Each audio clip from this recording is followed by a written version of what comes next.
안녕하세요. 백두산 금융연구소의 백두산입니다. 10월 17일 월요일 오후 3시 43분입니다. 미국 증시 급락에도 전반적으로 세계 증시 흐름이 나쁘지는 않았습니다. 아시아에서 상승하는 곳도 있고, 이 한국장 마감되고 나서 중국 증시는 상승폭을 더 확대하는 그런 모습도 보이고 있고요. 잠시 후 개장 예정인 유럽 증시 같은 경우는 이렇게 보시다시피 오늘 긍정적인 출발 예정입니다. 상승 출발 예정입니다. 그죠? 하여튼 정말 재밌어요. 미국이 급락했으니까 다 죽었다라고 생각을 하고 월요일을 맞이했지만 예상과 달리 이렇게 진행이 되죠. 제가 토요일 날 영상에서 그렇게 말씀드렸는데, 이게 그러니까 아래쪽으로 더 갈 거면 지지선을 붕괴시켜야 된다고요. 지지선 붕괴시켰는지 안 시켰는지 보면은 됩니다. 미국 증시 같은 경우는 지금 나스닥이 중요한 지지선을 붕괴시켰으니까 레벨 다운이 된 거죠.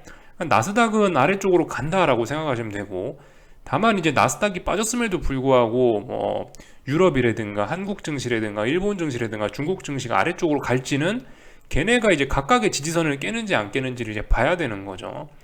요 정도로 생각을 하시면 될 것 같습니다. 근데 어쨌든 좀 약간 좀 의아하긴 했어요. 야, 미국이 저렇게 됐는데 오늘 한국이 좀 강했네. 근데 사실 이러지 말라는 법도 없죠. 그냥 받아들여야 되겠죠. 어쩔 수 없습니다. 사실 따지고 보면 지금 당장 사실 세계 증시가 대폭락할 만한 이슈는, 눈에 띄는 이슈는 없긴 해요. 그러니까 이게 정말 참 대응이 어렵긴 합니다. 그러니까 이렇게 되면은 어쨌든 눈에 보이는 대로 강한 놈은 매수하고 약한 놈은 매도하는 롱숏 전략으로 나가면 되는 거죠.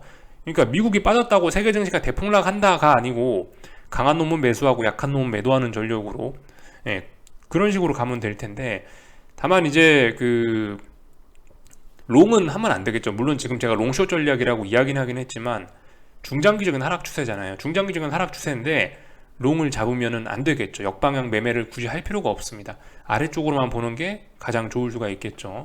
그래서 이 정도까지 좀 이야기를 해봤고, 하여튼 여전히 좀 애매한 상황이 좀 지속이 되고 있긴 합니다. 좀 중기적으로 어쨌든 2달 연속 빠진 건 맞아요. 2달 연속 빠졌으니까 중기적인 정도의 관점에서 부담스럽습니다. 하락이 여전히 좀 부담스러운 관점이 있긴 있습니다만, 그럼에도 불구하고 단기 낙폭과대 이런 건 아니죠. 단기적으로는 지난 몇 주 정도 꿈틀 하면서 반등을 하거나 옆으로 횡보를 했기 때문에 단기적으로는 지금 더 빠져도 이상하진 않아요. 그 와중에 이제 미국 증시 나스닥은 이제 더 빠졌으니까 레벨 다운이 된 거고, 이제 S&P나 다른 코스피나 이런 친구들은 아직 레벨 다운은 되지 않은 거죠. 시장이 정말 재미있게 돌아갑니다. 그래서 하여튼 각기 거기에 맞게 지지선을 붕괴시켜야 아래로 가는 거고, 저항을 돌파한 착 해야 위로 가는 거죠. 그죠? 이렇게 생각하시면 될 것 같고, 이 세계 증시 전반적으로 이 중요한 지지선을 붕괴시킨 증시는 있습니다. 나스닥. 근데 아직 중요한 저항을 돌파한 착해서 넘어가서 본격적인 반등을 하겠다는 증시는 아직까지 없습니다. 이렇게 일단 전반적인 상황을 좀 살펴봤고요. 요즘에 안 그래도 리플 보다 보면 이런 이야기가 많이 들립니다. 한치 앞이 예측이 안 된다라는 이야기들 좀 많이 하시는데, 좀 그와 관련해서 약간 철학적인 이야기, 투자의 어떤 스타일에 관련된 이야기를 좀 먼저 좀 한마디 좀 드리자면은, 예측 안 해도 됩니다. 어쨌든 사람은 미래를 못 보는 게 정상이에요. 정상. 미래가 보이면은 본인이 착각하고 있거나, 그러니까 본인이 미래가 보인다고 착각하고 있거나, 아니면 뭔가 비정상인 사람이죠. 타임머신 발명된 거 아니니까 일단 모든 사람은 똑같습니다. 미래를 못 본다. 미래 못 보는 게 정상입니다. 근데 그럼에도 불구하고 항상 주식시장에서 미래를 못 봄에도 불구하고 돈 버는 사람은 있죠. 그렇다면 미래를 못 봐도 돈 버는 건 문제 없다는 이야기예요. 어떻게 돈을 버냐? 저는 이렇게 좀 말씀드리고 싶어요. 대응만 하면 된다라고 좀 생각을 하셨으면 좋겠어요. 예측이 아니고 대응. 우리 운전할 때 좀 생각을 해보셨으면 좋겠는데요. 우리가 차 끌고 나가서 운전할 때 어떻게 합니까? 앞차가 들어올 거니까 미리 브레이크를 밟나요? 그거 아니죠. 앞차가 들어온다는 신호를 보고 앞차가 들어오면 이제 그제서야 브레이크 밟으면 되잖아요. 혹은 정지해 있어요. 앞에 신호등이 초록불이 들어오면 초록불 보고 악셀을 밟는 거잖아요. 지금 초록불인데 미리 빨간불이 될 거라고 해서 브레이크를 밟지는 않죠. 예측하지는 않죠. 그렇게 생각하셨으면 좋겠다라는 거예요. 주식시장도 똑같습니다. 단지 이제 우리가 운전할 때처럼 명확하게 이게 빨간불이다, 초록불이다라고 이렇게 명확하게 잘 보이지가 않아서 그렇지, 아무튼 주식시장도 똑같이 하시면 되긴 됩니다. 예를 들어 신호가 좀 다른 거죠. 그죠? 중요한 저항을 돌판착하면 이건 뭐예요? 위로 가겠다는 신호죠. 받아들이고 여기에 맞게 대응해야 되겠죠. 중요한 저항을 붕괴시키면 아니 중요한 지지선을 붕괴시키면 아래로 가겠다는 의미니까 여기에 맞춰서 대응을 하면 됩니다. 신호가 나오면 보고 움직인다가 되어야 되겠죠. 신호가 나오면 보고 움직인다. 신호가 나오기 전에 박스권에서 놀고 있는데 위로 갈 거야 라고 기대할 필요도 없고, 박스권에서 놀고 있다가 아래로 붕괴될 거야 라는 기대를 가지고 미리 움직일 필요도 없습니다. 신호가 나오면 아 위로 가겠다 그러면 위로 따라가고, 아래로 가겠다 그럼 아래로 가면 되죠. 그죠? 요렇게 생각하셨으면 좋겠어요. 이게 어쨌든 근데 주식시장에서 말씀드렸다시피 이 신호가 명확하지는 않을 수가 있습니다. 말씀드렸다시피 이게 그 명확하게 막 장대 양봉이 나왔다고도 되돌려지는 경우가 있죠. 그러니까 속임수라는 게 굉장히 많다는 거예요. 그게 좀 문제입니다. 근데 어떻게 되겠어요? 뭐 속임수가 있다고 우리가 이게, 그러니까 지금 당장 그 봉이 나올 때는 이게 속임수인지 아닌지는 사실 모르거든요. 그러니까 그냥 피곤하지만 어쩔 수 없습니다. 각 봉이 나올 때마다 그게 다 진짜라고 믿어주고 거기에 맞춰 대응을 해야 되겠죠. 예를 들어서 저항을 돌파한창 했어요. 근데 그 다음날 되돌렸어요. 다시 밑으로 내려왔어요. 그럼 어떻게 해야 돼요? 그러면 위쪽으로 올라간다라는 의견 포기해야 되겠죠. 반대의 경우도 똑같습니다. 아래쪽으로 간다고 붕괴시켰어요. 붕괴시켰는데 다음날 다시 회복을 했어요. 그러면 아래쪽으로 가겠다는 신호가 아닌 거죠. 이렇게 생각하시면 되겠다라는 거. 근데 뭐 그 다음날 또다시 뒤집어져 갖고 또다시 떨어져서 또다시 그 지지선을 붕괴시켰어요. 그러면은 이거 또다시 아래로 가겠다는 신호니까 거기에 맞춰 대응하고, 어쩔 수 없습니다. 이런 점들이 좀 피곤할 수는 있습니다. 이런 점들이 이 투자하면서 좀 피곤한 점일 수 있긴 있는데, 근데 미리 들어가 갖고 막 몇 달 동안 막 헤매고 있고 이런 것보단 낫잖아요. 그죠? 그래서 하여튼 운전하는 거하고 똑같이 하시면 된다라는 생각을 좀 말씀을 좀 드리고 싶었어요.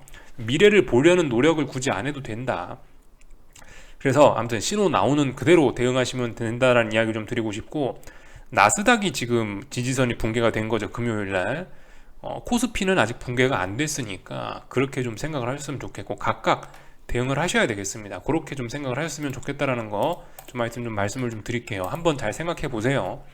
물론 이제 신호 보고 움직이면 한 발 늦긴 합니다. 그렇지만 제 생각에는 한 발 늦고 조금 비싸게 사고 조금 늦게 진입하는 게 먼저 들어가고 매 맞고 있는 것보다 훨씬 낫다고 보거든요. 아무튼 한번 잘 생각해 보세요. 이게 답은 아닙니다. 이게 뭐 어떤 하나의 그냥 뭐 투자하는 스타일일 뿐이지 정답은 아니니까, 하여튼 스스로 잘들 생각해 보시고, 너무 혼란스러우신 분들은 이렇게 해보시는 건 어떨까라고 의견을 한번 좀 제시를 좀 해드려 봤습니다. 그래서 일단 뭐 요까지 좀 이야기를 해드렸고요. 그래서 뭐 오늘 밤 뭐 할까요? 오늘 밤 일단은 뭐 어떤 S&P 같은 경우는 아직 3580이 붕괴됐다고는 안 했으니까 이 자리에 대한 지지력을 테스트하겠죠. 왜냐? 붕괴 안 됐으니까 3580 위에 있으니까 지지력을 테스트할 겁니다. 근데 일단 오늘은 하락하는 게 자연스럽다라고 가정을 하고 볼 거예요. 일단 말씀드렸다시피 이 10월 13일 날 나왔던 장대 양봉과 상승을 되돌리는 짓을 했기 때문에 강력한 매도세가 다시 등장했다라고 가정을 하고 볼 거예요. 그래서 붕괴시키려는 시도를 할 것이다 라고 일단은 예상을 하고 볼 겁니다. 또 그리고 나스닥 같은 경우는 사실 이미 여기 1850이 붕괴가 돼버렸기 때문에 저항 테스트죠. 말이 다른 겁니다. 아까 S&P는 지지력 테스트라 말씀드렸는데 이거는 밑에 있으니까 저항 테스트죠. 저항 테스트. 얘도 뭐 아래로 가는 게 일단 자연스럽다라고 볼 겁니다. 1850짜리가 중요한 저항이라 말씀드렸으니까 뭐 아래로 간다라고 보면은 반등시 매도 전략을 할 만한 자리에 지금 도달을 해 있는 거죠. 뭐 일단 이렇게 보면 될 것 같아요. 그래서 만약에 오늘 나스닥이 다시 1850을 돌파한 차겠어요. 그럼 어떻게 해야 되나요? 그러면 또다시 어떤 신호가 나온 거죠. 당장 죽겠다라는 건 아니네. 정말 시장 더럽게 움직이네. 그러면 욕 한번 하면서 또다시 뭐 뒤돌아설 수밖에 없는 거죠. 그죠? 어떻게 하겠어요? 그렇게 좀 대응하셨으면 좋겠다라는 거예요. 다만 그죠? 지금 상황에서 일단 강력한 매도세는 등장했으니까 아래쪽으로 간다라고 가정하고 대응을 하는 거죠. 아직까지는요. 일단 뭐 이렇게 말씀을 좀 드려봤습니다. 하여튼 뭐 계속 좀 애매하긴 합니다. 이 어디에서 봤더라? 잠시만요. 제가 오늘 아침에 봤던 것 같은데 뭐 이런 것들 보면 좀 그래요. 이런 것들 보면은 이제 확실히 중기적으로 봤을 땐 지금 좀 많이 빠지긴 했어요. 여전히 2달 동안 빠진 걸 보면 많이 빠졌습니다. 그래서 뭐 예를 들면 이제 미국 증시도 S&P에서 개인 투자자들이 풋옵션을 굉장히 많이 샀다. 지금 많이 산 게 2008년 금융위기 수준을 넘어설 정도로 많이 샀다라는 거. 굉장히 독특한 점이긴 합니다. 이런 게 뭐 중기적으로 지금 이 개인들이 너무 아래쪽으로 많이 본다 뭐 이런 식을 보여주는 그런 거긴 합니다. 그러니까 이런 거 보면은 중기적으로는 분명히 많이 빠져서, 그러니까 평상시였다면 이 정도 대에선 주식을 사면 돈 버는 게 맞긴 맞아요. 반등이 자연스러운 자리긴 한데 중기적인 관점에서는. 근데 이제 지금 단기적인 관점에서는 지지선 붕괴시키고 이 변동성이라든가 이런 게 안정이 돼서 더 빠지려고 한다는 점, 분명히 그건 또 알고 넘어가야 됩니다.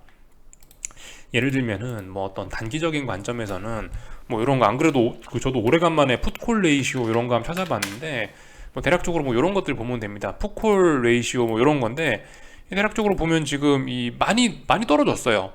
이 미국 증시가 지난 한 2주간 횡보를 하면서 이게 뭐 거의 뭐 1.3, 1.4까지 갔다가 뭐 지금 0.9까지 떨어졌으니까 어떤 단기적인 단기 낙폭과대 최소한 이런 건 아닙니다. 그죠? 단기적으로는 그래도 전 더 빠질 수는 있다라고 봐요.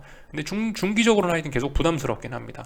그래서 아무튼 이런 상황에서 뭐 이런 상황에도 불구하고 이제 증시가 더 빠진다면은 이거는 엄청난 대폭락으로 갈 수도 있는 거겠죠. 그죠? 아무튼 이 계속 반등이 중기적으로는 자연스러운 자리이긴 하나, 여기서 반등 못하면 그죠, 그만큼 큰 대가를 치러야 되는 거고 그런 겁니다. 하여튼 근데 미국 증시는 단기적으로 더 빠지겠다라고 금요일날 신호 줬으니까 저는 일단 그 신호를 믿고 일단 그렇게 말씀을 드렸고, 토요일날 영상에서 그렇게 일단 더 빠질 수 있다라고 이야기를 해드렸고요. 하여튼 뭐 그렇게 진행이 되나 이제 또 봐야 되겠죠. 예, 이렇게 말씀을 좀 드리면 될 것 같고, 오늘 미국 증시보다 아시아 증시가 굉장히 좀 강하긴 강했습니다.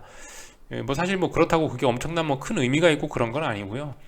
하여튼 미국 증시가 요즘 변동성이 좋아서 그래요. 미국 증시 빅스가 얼마입니까? 30이 막 넘어가요. 지금 S&P 빅스가 34자리 저항 테스트하고 있잖아요. 변동성 지수 기준으로 해서, 변동성 지수 현물 지수 기준으로 해가지고 보시면 변동성 지수가 지금 뭐 34를 테스트하고 있어요. 이렇게 보시면은 34자리 여기잖아요. 34를 지금 테스트를 하고 있는 과정이란 말입니다.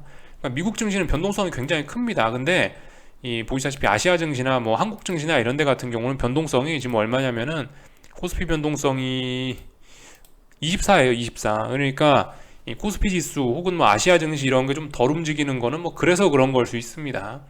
그렇지만 이게 뭐 미국이 3% 빠졌는데 오늘 코스피는 0.5%밖에 안 빠졌어, 이렇게만 볼 수는 없죠. 그죠? 근데 이게 매일매일 상승폭이 중요한, 매일매일 뭐 1일 등락이 중요한 게 아니고 전반적인 위치를 봐야 됩니다. 그죠? 굉장히 많이 내려오긴 했어요. 미리 좀 굉장히 많이 빠졌습니다. 뭐 여전히 어떤 중장기적인 측면에서 보면 미국 증시는 아직까지 굉장히 좀 강한 편이긴 해요. 예, 뭐 그다지 뭐 이렇게 많이 빠졌다라고 보기 좀 어려울 수 있습니다. 한국 증시는 오랫동안 좀 많이 빠진 측면이 있고, 하여튼 뭐 보는 관점에 따라서 뭐 그럴 수도 있습니다. 근데 아무튼 뭐 미국이 그렇게 빠졌는데 한국이 이거밖에 안 빠지고 아시아가 강하고 억울하다 뭐 그런 생각 가질 필요는 없다고요. 제 각각 뭐 자기마다 그 각국 증시마다 이 자기네들이 가지고 있는 내재적인 힘이 다 다르기 때문에, 그죠? 지금 미국 증시는 하여튼 그런 면에서 재밌을 수 있어요. 그런 면에서 지금 단타 치면은 한국 증시보다 훨씬 재밌을 수 있죠. 한국 코스피는 움직여봐야 하루 2% 움직이면 와 대단하다 하는데, 요즘 미국 증시는 2% 3%를 거의 뭐 기본적으로 깔고 가니까, 그죠? 뭐 만약에 내가 단타 매매로 어떤 재미를 보겠다 그러면 변동성이 작은 한국 증시보다는 미국 증시가 의외로 더 짭짤할 수도 있긴 있는 거죠. 좀 하여튼 그렇게 생각을 하셨으면 좋겠습니다. 그래서 뭐 미국이 빠졌는데 한국은 강하네 이러면서 억울하고 뭐 그런 생각 하실 거 없고, 각각의 특성이 좀 다르다 이렇게 그냥 가볍게 받아들이셨으면 좋겠어요. 그래서 아무튼 계속해서 이 수익을 누적시키라는 이야기를 좀 드리고 있는데, 아무튼 진짜 미국 나스닥이 그랬던 것처럼, 미국 나스닥이 어떤 신호를 지금 준 것처럼 진짜 당장 뭐 시장이 무너질 거라면은 앞으로 하여튼 더욱더 하방 포지션을 꽉꽉 잘 붙들고 가셔야 됩니다. 말씀드렸다시피 모든 시세는 뭐다? 투매에서 시작해가지고 오버슈팅으로 끝나게 되죠. 투매 이런 때 시작과 끝에서 변동성들이 좀 굉장히 큽니다. 그래서 지금까지 뭐 예를 들어서 뭐 코스피 하방 포지션을 내가 뭐 1년을 들고 왔는데 수익이 요만큼이다. 근데 뭐 예를 들어서 이제 앞으로 3개월, 앞으로 6개월이 지금까지 1년간 들고 있었던 그 수익보다 훨씬 더 많은 수익을 내게 해줄 수 있는 그런 구간일 수도 있습니다. 이게 마지막이 더 뜨겁거든요. 그래서 그 마지막을 잡수셔야 이게 계좌가 커지고 뭐 레벨업이 되고 그런 경우가 좀 많이 있습니다. 그래서 하여튼 그죠? 이 원래 잔치의 마지막이 가장 뜨거운 법입니다. 그래서 앞으로 가면 갈수록 이 어쨌든 지금 같은 경우 더욱더 이 기존 포지션 잘 홀딩 하셔야 된다. 이거 뭐 지금 뭐 내 계좌에 100%가 찍혀 있네, 150%가 찍혀 있네 이렇다라고 해서 이거를 지금 그거 때문에 지금 뭐 100% 찍혔다 이러면서 후루룩 팔아버리면은 나중에 이제 진짜 배 아픈 일이 일어날 수도 있는 거예요. 앞으로 이제 일어날 일에 대한 기대감 이런 것도 좀 생각해 보셨으면 좋겠다라는 거. 또 그리고 물론 이게 지금 욕심적인 그 사실 굉장히 좀 어떤 그 탐욕적인 입장에서 좀 그렇게 좀 이야기를 드리긴 한 건데 어쨌든 그리고 제일 중요한 건 뭐 돈을 더 벌기 위해 들고 가라는 것도 물론 있지만 그게 중요한 게 아니고 일단 아래쪽으로 가고 있으니까 계속 수익을 누적시키는 습관을 가지자라고 하는 게 핵심입니다. 다만 이제 그 지금까지 안 드리던 이야기를 좀 드리긴 했죠. 시세의 마지막을 먹어야 계좌가 클 수 있다. 뭐 이런 측면도 좀 하여튼 생각은 해보셨으면 좋겠어요.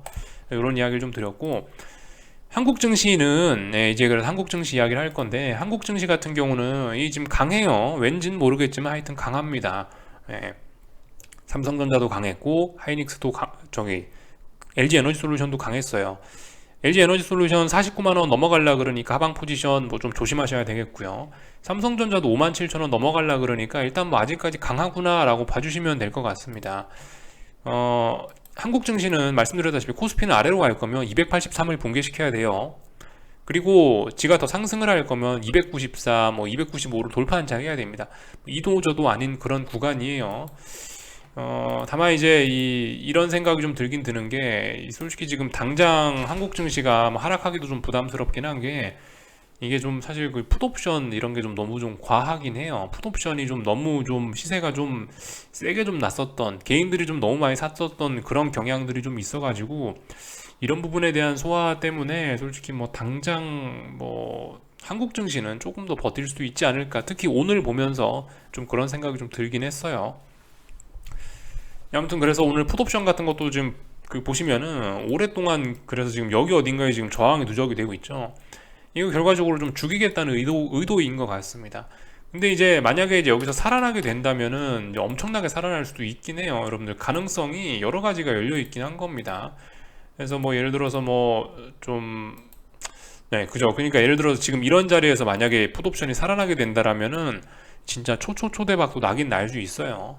근데 일단 당장 살아나겠다라는 게 보이지는 않고 당장은 일단 더 죽겠다라는 일단 그런 모습이 좀 나타나긴 하고 있습니다. 하여튼 한국 증시는 일단은 아직은 하락할 게 아니야 라고 일단 버티고 있는 그런 모습이니까 거기에 맞춰 대응하시고 미국 증시나 좀 일단 좀 집중을 해보면 되지 않을까 싶습니다. 그죠? 미국 나스닥이 어떻게 되냐 뭐 오늘 밤 이런 것들 좀 위주로 좀 잘 지켜보셨으면 좋겠고요. 이번 주 그 안 그래도 뭐가 있나 싶어서 봤는데 특별한 게 없더라고요. 수요일 목요일에 이벤트들이 좀 있긴 있는데 솔직히 뭐 잘 모르겠습니다. 수요일날 이런 이벤트들이 시장에 큰 영향을 줄 것 같지는 않아요. 수요일날 영국 물가지표, 유로존 물가지표 발표되고 그리고 목요일날은 미국의 그 고용지표 뭐 매주 발표되는 거 있죠. 그거 이니셜 잡리스 클레임 발표가 됩니다. 요 정도 주목하시면 될 것 같고 그래서 아무튼 이번 주에 전반적으로 세계 증시가 뭘 할 거냐 제 생각엔 뭐 그거예요. 금요일날 했던 것들 이제 확인 들어가는 겁니다. 금요일날 나스닥이 어딘가 이제 붕괴시켰죠. 레벨 다운 해놨죠. 레벨 다운 진짠가? 이거 이제 진위를 확인하는 그런 과정 이번 주에 거칠 거고요. 뭐 예를 들면 금리는 어때요? 금리는 지난주에 금요일날에 미국 10년물 국채금리가 4% 라인을 돌파한 차에서 레벨업 됐다라 이야기를 해드렸죠. 레벨업 진위를 확인할 겁니다. 이거 레벨업 된 거 진짜야? 라고 확인을 할 겁니다. 제 생각엔 진짜일 것 같긴 해요. 진짜일 것 같긴 한데 이제 중요한 라인을 돌파한 차겠으니까 뭐 일단 뭐 진짜라는 가정하에 여기 있는 매물 소화 과정 이 4% 돌파한 차 가면서 힘들었을 거 아니에요. 얘도 이 매물 소화한다고 힘들었을 거 아니에요. 힘들었으니까 여기 어딘가에서 이런 뭐 매물을 소화하는 과정을 거치는 게 이번 주가 아니겠느냐라는 생각이 듭니다. 여기서 잘 소화하고 나면 어느 정도 쉬었다 또 올라가겠죠. 아마 뭐 이렇게 보고 있습니다. 금리 뭐 증시 같은 경우는 나스닥 같은 경우는 일단 붕괴됐으니까 일단 뭐 위쪽에 있는 저항을 테스트하거나 아니면 뭐 곧바로 빠지거나 뭐 그렇게 되겠죠. 일단 요렇게 예상을 하고 일단 가긴 갑니다. 근데 뭐 말씀드렸다시피 뭐 예상은 별로 안 중요하다라 말씀드렸죠. 일단은 하락했으니까 뭐 지지선 붕괴시켰으니까 하락하는 게 자연스럽겠네 라고 봐주시고 여기에 맞춰 대응하는데 이렇게 가정하고 대응을 하는데 오늘이라도 근데 다시 돌파한작 하면은 분위기 다시 더러워지는 거긴 합니다. 그래서 아무튼 거기에 맞춰서 지금 이제 신호등이 깜빡깜빡깜빡깜빡 하고 있으니까 거기에 맞춰서 여러분들도 깜빡깜빡깜빡 하시면서 잘 대응을 해 주셔야 되겠죠. 그래서 뭐 여기까지 좀 이야기를 해드린 것 같고, 얼추 뭐 다 봤습니다. 다른 거 뭐 특별히 드릴 이야기는 없는 것 같고, 저기 참 원달러 환율 같은 경우는 안 그래도 저 쌍고점 이야기를 좀 할까 말까 좀 지난주에 좀 고민을 하긴 했는데 안 했거든요. 안 하길 잘한 것 같긴 하더라고요. 이 한국 증시가 아니고 원달러 환율이 1140원 터치하고 나서 지금 요런 식으로 지금 쌍고점을 만들 가능성이 좀 있긴 있었어요. 예, 물론 이런 가능성이 좀 별로 없다라고 보는 게 맞긴 한데요. 근데 이제 이 가능성이 없진 않았거든요. 그래서 안 그래도 이런 이야기를 할까 말까 했는데 어차피 지금 달러가 계속 강할 것 같아서 그냥 이야기는 안 드렸는데, 오늘 다시 한번 1140원 부근으로 올라오면서 원달러 환율이 일단 뭐 쌍고점 가능성은 제 생각엔 사실상 없어졌다라고 보는 게 맞을 것 같습니다. 이번에 보시면 이렇게 환율이 많이 올라오는 동안에 조정이 이거밖에 안 나왔어요. 그죠? 이거는 가격 조정이라고 보기도 좀 뭐하고 그냥 기간 조정이다 정도로 봐주는 게 딱 맞을 것 같아요. 그래서 하여튼 지난번에 좀 과도했던 어떤 그런 보조 지표들, 이런 보조 지표들도 보시다시피 RSI가 맨날 저기 75 위에서 계속 놀다가 슬금슬금 내려오고 있죠. 이런 식으로 과잉이 좀 어느 정도 해소가 되는 이런 모습들이 좀 나타나고 있다라는 거. 그러니까 이것도 약간 비슷한 거예요. 그죠? 이 중기적인 관점에서 봤을 때 지난 몇 달간 이 원달러 환율이 올라가지고 중기적인 관점에서 이런 것들 보면은 좀 피로해요. 그래서 좀 쉬었다 가야 돼요. 이래서 좀 원달러 환율이 좀 떨어지고 이런 게 나타나는 게 자연스러운 상황인데, 근데 이제 요즘 시장 상황이 좀 독특하다 보니까, 평상시가 아니다 보니까 여기서 가벼운 기간 조정을 거치고 나서 지금 추가로 지금 더 올라가려고 하는 모습들이 나타나고 있는 거죠. 증시하고 상황이 굉장히 비슷해요. 낙폭이 좀 과한, 중기적으로 좀 많이 빠진 듯한 나스닥, 또 그리고 중기적으로 좀 많이 오른 듯한 원달러 환율, 둘 다 지금 비슷한 상황입니다. 근데 그럼에도 불구하고 일단 더 가려고 한다는 거, 이런 거, 그죠? 거기에 맞춰서 좀 잘 대응을 해줘야 될 겁니다. 그래서 일단 하여튼 얘는 더 올라가겠다라고 하는 거고, 그러니까 거기에 맞춰서 또 대응해 주시면 될 것 같습니다. 하여튼 중요한 건 쌍고점 가능성은 이제 뭐 거의 없다라고 보는 게 맞을 것 같긴 해요. 물론 근데 이제 아예 돌파 한착해서 레벨업 되는 거는 좀 시간이 걸릴 수가 있겠죠. 그래서 하여튼 이번 주 전반적으로 다들 뭐 어떤 레벨업 이런 데서 좀 고민을 하고 있는 것 같습니다. 뭐 그 와중에 먼저 뭐 레벨 다운이나 레벨업이 된 그런 것들도 있고, 그래서 하여튼 뭐 그런 어떤 레벨업이냐 다운이냐를 결정하는 그런 중요한 자리에서 이번 주에 뭐 다들 그런 싸움을 좀 벌이겠죠. 그래서 뭐 일단 뭐 여기까지 하겠습니다. 궁금한 건 리플 남겨주시고 내일 아침에 뵙도록 하겠습니다. 여기서 마치겠습니다.